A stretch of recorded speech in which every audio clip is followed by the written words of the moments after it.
Howdy folks, this is Jared with Fluty Homestead. Appreciate y'all joining us today. If you're new to the channel, go ahead and subscribe and like the video. And if you want to get notified every time we upload a video, go ahead and click that little bell at the bottom of the screen. And today we're going to show you the good, bad, and the ugly of our 2020 garden. And we was tagged in this collaboration by the moneypite Homestead. And if you haven't already, go check them out. I think you'll like them. They're fine people, seem like. And we're going to show you the good, bad, and the ugly of our 2020 garden today. And I'm going to show you some pictures of some of the things that's been previous in the year that's done really good and really bad. And I'm going to tell you a little bit about it and walk you around the garden a little bit. So let's go and I'll show you what I got. Okay, so the good. First we'll do the good.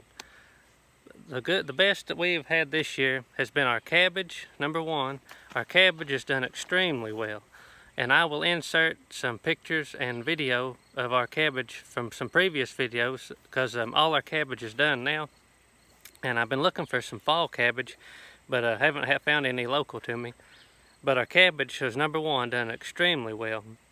Number two is our peppers. I'll show you our pepper plants here. And our peppers have done amazing this year. This is probably the best year we've ever had for banana peppers and bell peppers. We've been canning them like crazy, freezing them like crazy, and eating them. And we just got more peppers right now than we really know what to do with. And lastly, I'm going to do three things of the good, is our big slicing tomatoes.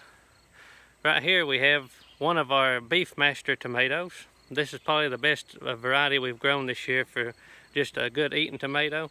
And you can see it's as big as my hand, and I have pretty good sized hands.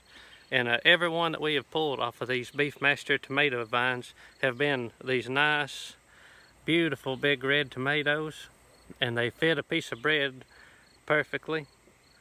And this has to be on the good list.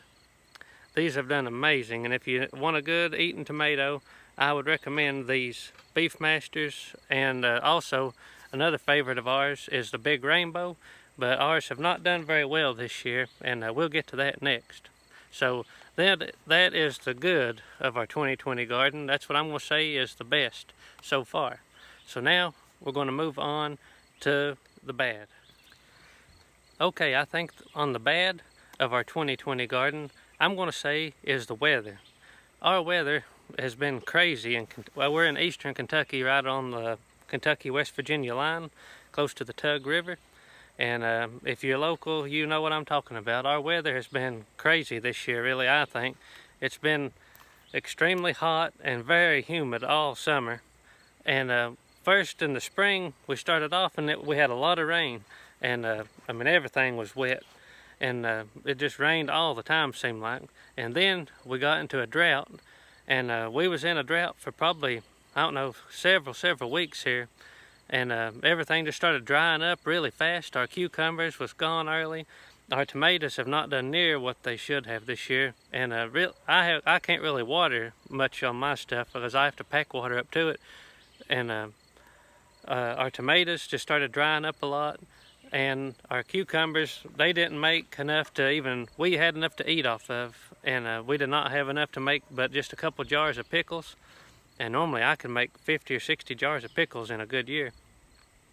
The tomatoes, like I showed you, have done some beautiful tomatoes, but we have not had near enough to be canning a lot of tomatoes. Usually, last year we made a lot of tomato juice, and this year just not the case. We've made one batch of juice so far, and Lakin's had a lot of, and the girls have had a lot of these eating tomatoes, but have not had near as many as we usually do. And the weather, I think, was our main factor in it because we've done a lot of fertilizing, and we got them on plastic the same as we had last year, and they done really good last year. So I think the weather has been a lot to do with it. After our first drought, we got a little more rain in, and things perked up a little up here. You know, I'm way up on a mountain too, so I dry out pretty quick. But then here it is. I think we ain't had rain here in like a good rain in like 2 weeks. We had a little rain, I think last week, but it wasn't enough it wet the ground, and you could dig down an inch or two and it was bone dry. So everything's drying up. My beans, all my early beans is all dried up, and there's some hanging on them, but they ain't enough to amount to anything. So the weather is going to be my bad. That's been the worst by far, has to be my weather.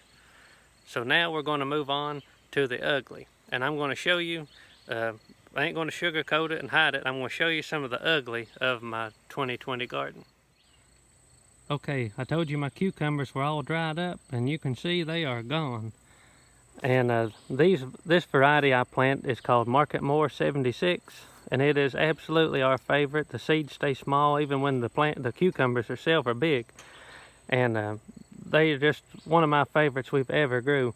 And normally they put on and produce like crazy, but this year the ones we had was really nice, but they dried up really fast this year. And the weather has been bad, and I just think that was my main factor for it. And as you see here, the bad, that's about all that's left of them. We've picked all the good off about a week and a half ago, and they're gone now, but they were good while they lasted. Okay, and one of the things I'll show you for our ugly is my cantaloupe. They are just pitiful looking. Plants didn't do very good, and these cantaloupe that's on them, they're just miserable looking. They did not do very well at all this year, so they're probably one of the ugliest things I have grown this year. Okay, also on our ugly of our 2020 garden has to be my weeds. And the main reason I'm going to blame on the weeds is I wouldn't say the lack of time to do it, because I have to get up here every day or two. But it's been so dry through most of this drought we've had that I really don't like to get in here digging around when it's so dry. And then this garden up on this hill here is so hard whenever it's dry. You can't hardly get a hoe or a tiller in the ground, and it's just a fight. So the weeds have got fairly bad, and some of these beans, which these beans are about done anyway, these are pretty well all going to be going to seed. I'll get one more little mess here to eat, and the rest is going to be, you see here, these are turning yellow. I'll let them go to seed. I'll pick one more mess of these probably to make some shuck beans or leather britches, and the rest I'll shell out for seed. But the weeds has to be one of my ugly on the 2020 garden. And my other garden where the corn and cabbage was, it was really easy to weed. That garden was so loose, the soil in it, you could pull the weeds out even in the middle of the drought. It just seemed like it helped to pull them out.